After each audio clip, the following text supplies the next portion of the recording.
어, 잊어버리기 전에 먼저 광고를 하나 드리도록 하겠습니다.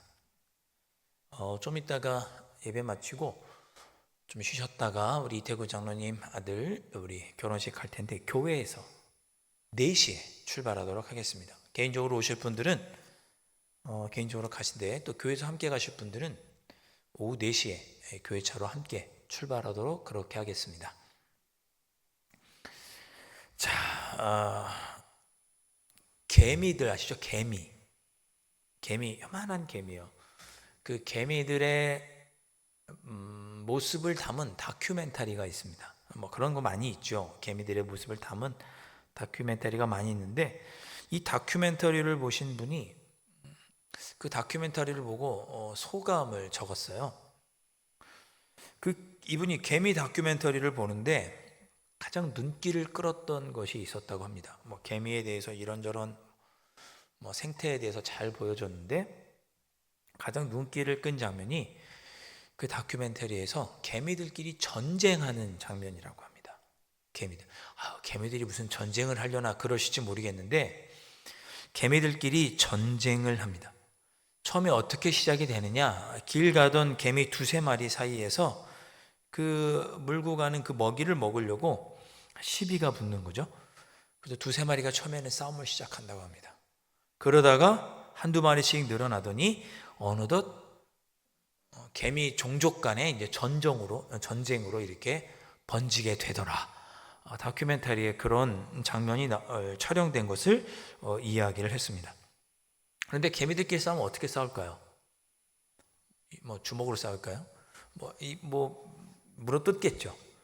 근데 개미들끼리 싸우는 것이 굉장히 잔인하고 처절하게 개미들끼리 싸운다고 합니다.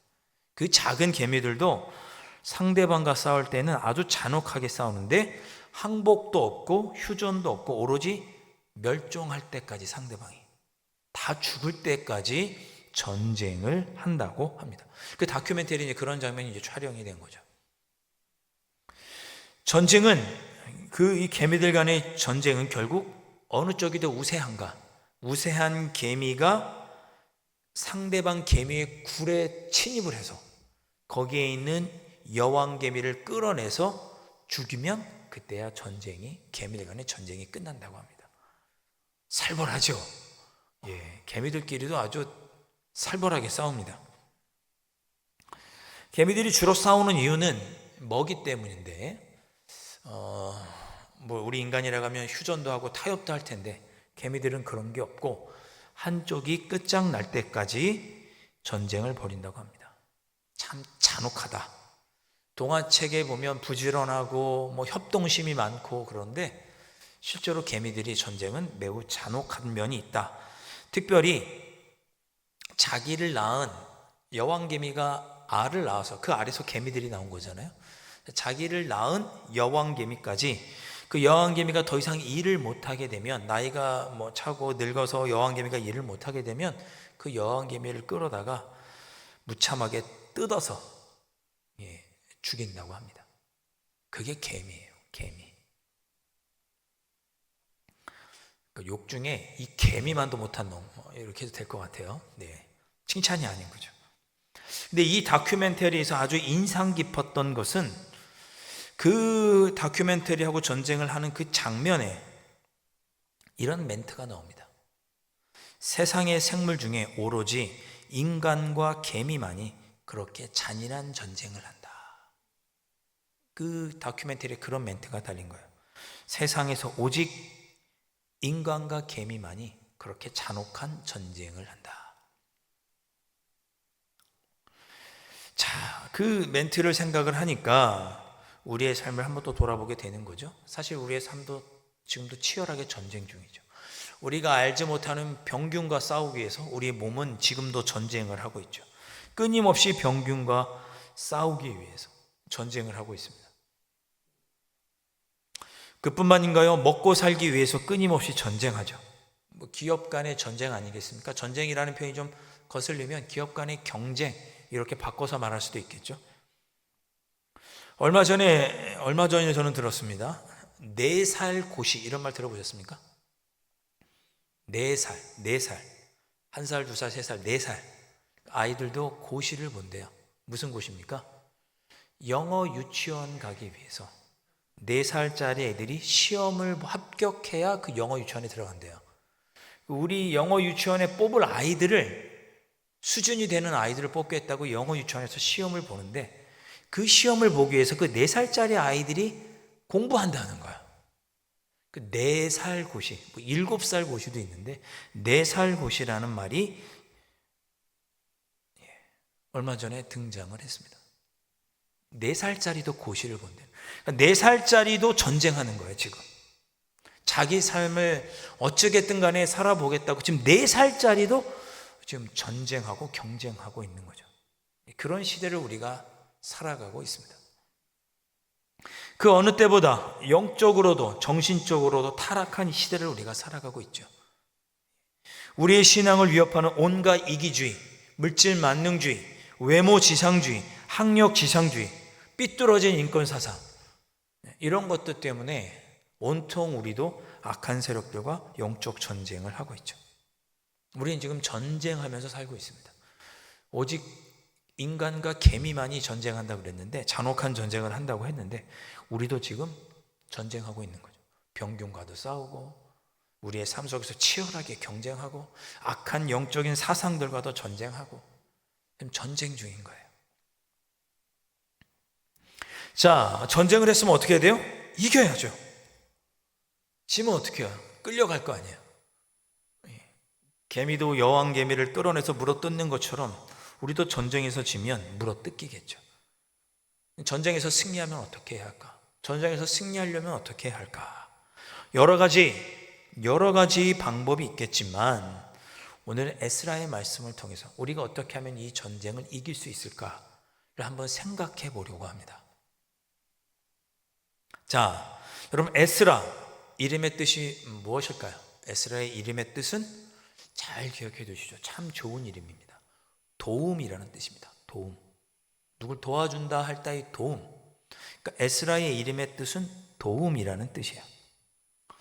제가 오늘 7장부터 읽었지만 에스라서 1장부터 쭉 읽으면 에스라서 1장부터 6장까지는 바벨론의 포로로 끌려갔던 유다 백성들이 바벨론에서 귀환하는 이야기가 에스라 1장부터 나옵니다. 총 3번에 걸쳐서 바벨론에서 유다 땅으로 포로들이 귀환하게 되는데, 첫 번째 귀환하는 이야기가 에스라 1장부터 6장에 나옵니다. 그때 유다 백성들을 바벨론에서 지도자로서 이끌어서 유다 땅 예루살렘으로 왔던 지도자가 누구냐면 스룹바벨이라는 지도자입니다. 스룹바벨이 1차 유대인들을 바벨론에서 포로로 예루살렘으로 오죠. 그리고 예루살렘에 와서 성전을 건축합니다. 자, 그 다음에 아직도 많은 유대인 포로들이 있으니 2차로 포로들을 데리고 오는데, 그때 지도자가 누구냐?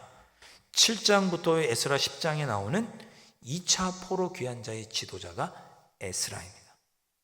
에스라. 그는 2차로 유대 백성들을 유대 땅으로 포로로 귀환시킨 후에 1차 포로 귀환했던 스룹바벨이 성전을 지었는데, 그걸로는 부족하니 우리 유다 백성들을 하나님의 말씀으로 종교개혁을 해야겠다, 우리 삶이 하나님 말씀으로 새로워져야겠다, 이렇게 유다 백성들을 이끌었던 그런 지도자가 누구냐? 바로 에스라입니다. 그래서 1장부터 에스라 1장부터 6장까지는 주인공이 스룹바벨이고, 쉽게 얘기하면 7장부터 10장까지는 에스라가 지도자로 등장을 하게 됩니다. 자, 근데 오늘 읽은 말씀을 보는데 에스라는 어떤 사람이었는가? 오늘 읽은 말씀을 보니까 에스라는 누구의 후손이었을까요? 5절 말씀을 보시면 에스라가 누구의 후손이죠? 아론. 아론은 누굽니까? 모세의 형? 동생? 사촌? 모세의 형이죠. 하나님께서 대제사장으로 세웠고 오직 아론의 후손들만이 대제사장이 됩니다. 그러니까 에스라는 아론의 16대 손이자 대제사장이었던 사람이 에스라입니다. 아셨죠? 에스라는 대제사장이었다. 그뿐만 아니죠. 6절 말씀 보시면 에스라에 대해서 다음과 같이 소개하죠. 6절 말씀에 그는 이스라엘의 하나님 여호와께서 주신 모세의 율법에 익숙한 학자로서 그랬습니다. 그러니까 에스라는 또한 학자였어요. 대제사장인과 동시에 학자였습니다. 특별히 하나님 말씀 율법에 매우 정통한 학자가 누구였냐? 에스라였습니다. 대제사장이면서 동시에 학자였던 거죠. 10절 말씀도 보시죠. 에스라가 여호와 율법을 연구하여 준행하며 율례와 규례를 이스라엘에게 가르치기로 결심하였었더라. 이렇게 기록하고 있습니다. 그러니까 하나님 말씀을 깊이 연구하고 그거를 실천하며 살았던 학자 중에 학자, 대제사장이 누구였느냐? 바로 에스라였습니다. 그러니까 에스라가 포로에서 귀환한 후에 유다 백성들이 이끌고 와서 이들에게 하나님의 말씀을 가르치고 하나님의 말씀을 준행하면서 살도록 해야겠다. 그걸 실천했던 지도자가 에스라입니다.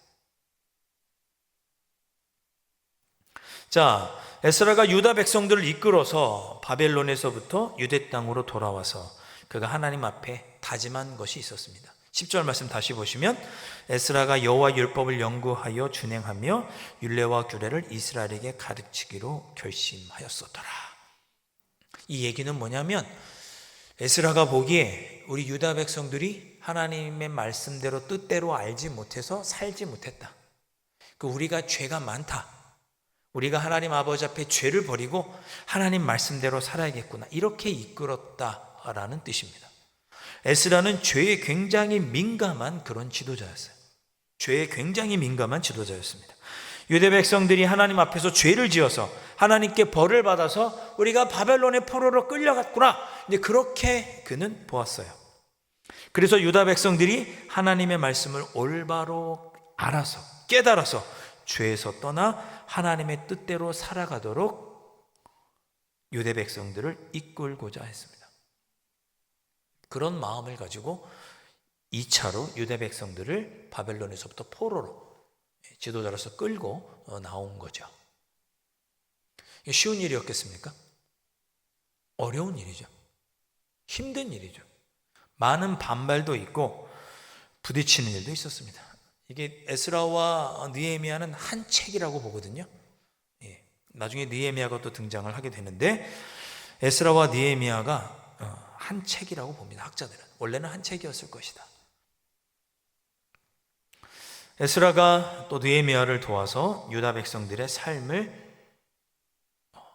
변화시키고자 하는 그 목적이 매우 힘들고 어려운 일이었습니다. 두렵고 떨리는 일이었죠. 잘할 수 있을까? 내가 잘할 수 있을까? 내가 주님께서 맡겨주신 일을 잘할 수 있을까? 두렵고 떨렸어요. 그런 에스라. 근데 에스라는 그렇게 두렵고 떨리는데 멈추지 않죠. 오늘 읽진 않았지만 8장 말씀을 한번 보겠습니다. 에스라 8장 21절부터 23절의 말씀. 우리 한 절씩 교독해 읽도록 하겠습니다. 그때 내가 아하와 강가에서 금식을 선포하고 우리 하나님 앞에서 스스로 겸비하여 우리와 우리 어린아이와 모든 소유를 위하여 평탄한 길을 그에게 간구하였으니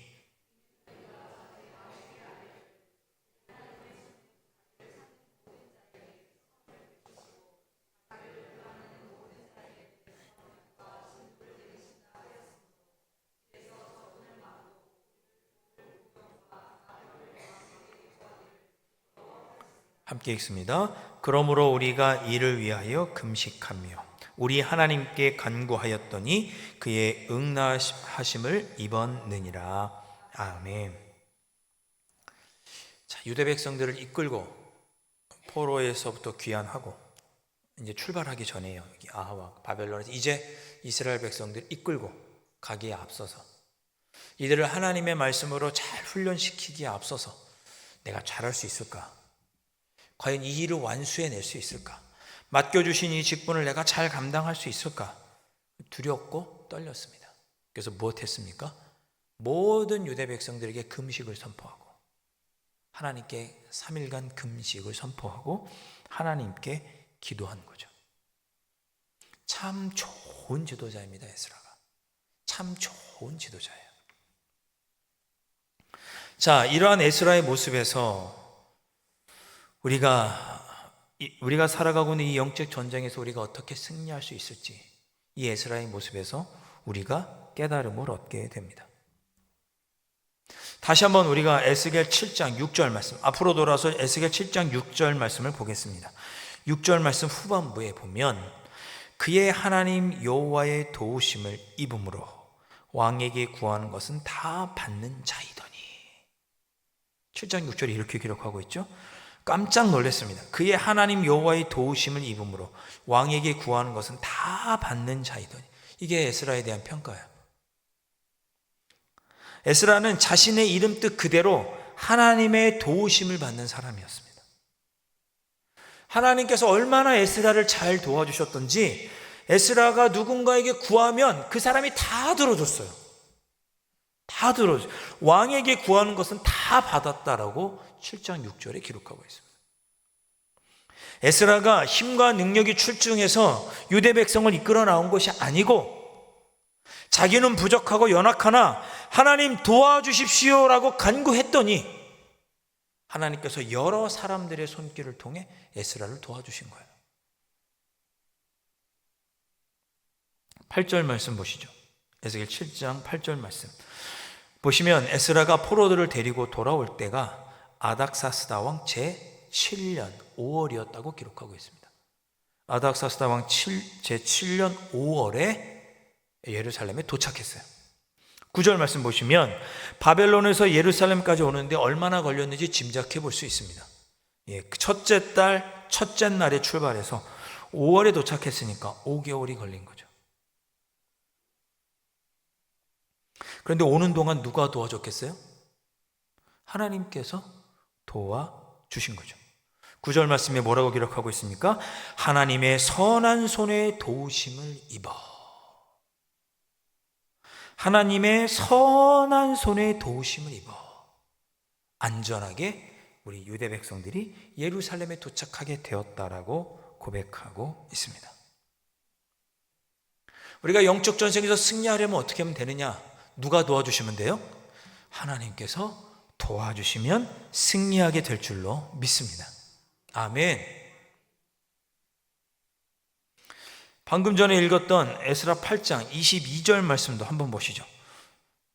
에스라는 뭐라고 고백합니까? 하나님께서는 자신을 찾는 모든 자에게 선을 베푸시는 그런 분이시니 하나님은 자신을 찾는 하나님을 찾는 모든 자에게 선을 베푸시는 분이시니 그래서 하나님은 그런 분인 줄 알고 우리를 도와줄 보병과 마병을 왕에게 달라고 말하기를 부끄러워하지 않았다 이렇게 기록하고 있습니다. 하나님께서는 자기를 찾는 자에게 언제나 도움을 주시는 분이니까 하나님 저 도와주세요 기도하고 누군가에게 가서 나 지금 예루살렘에 가는데 이거 필요하고 저거 필요하고 하니 좀 도와달라 말하는 것을 부끄러워하지 부탁하는 것을 부끄러워하지 않았다라고 기록하고 있습니다. 왜? 하나님께서 말만 하면 다른 사람들을 통해서 다 도와주실 것이니까 도와주세요 하고 말하기를 부끄러워하지 않았다라고 기록하고 있는 거죠. 정말 하나님의 도우심으로 살았던 지도자가 누구냐? 그 사람이 누구냐? 바로 에스라인 거죠. 그러니까 여러분 오늘 우리 하나님 도와주세요 라고 한번 기도하고 돌아가시면서 도와달라고 아무한테나 붙잡고 얘기하세요. 나 좀 도와줘, 나 좀 도와줘. 우리에게 선을 베푸시길 원하는 하나님께서 우리를 도와주실 건데 사람들을 통해서 도와주실 거잖아요. 부끄러워하지 말고 도와달라고 이야기하십시오.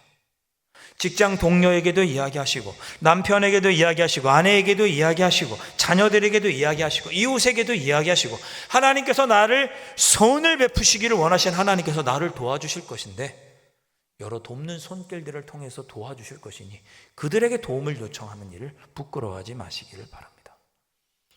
이번 한 주간 그렇게 우리를 도와주시는 그 하나님의 놀라운 도우심을 우리 옆에 있는 사람들의 손길을 통해서 느끼시는 그런 한 주간이 되실 수 있기를 주님의 이름으로 축원드립니다. 자, 우리 시간에 함께 찬양하고 기도하겠습니다. 하나님, 오늘 기도할 때 하나님 좀 도와주십시오. 하나님 도와주십시오. 하나님의 선한 도우심을 힘입어 제가 한 주간도 승리하게 될 줄로 믿습니다. 선을 베푸시기를 기뻐하시는 하나님, 저를 좀 도와주십시오. 하나님께서 맡겨주신 직분 감당하고 하나님께서 맡겨주신 나의 삶의 자리를 내가 능력 있게 이끌어가기 위해 하나님의 도우심이, 선한 능력이 필요하오니 하나님 나를 도와주시옵소서.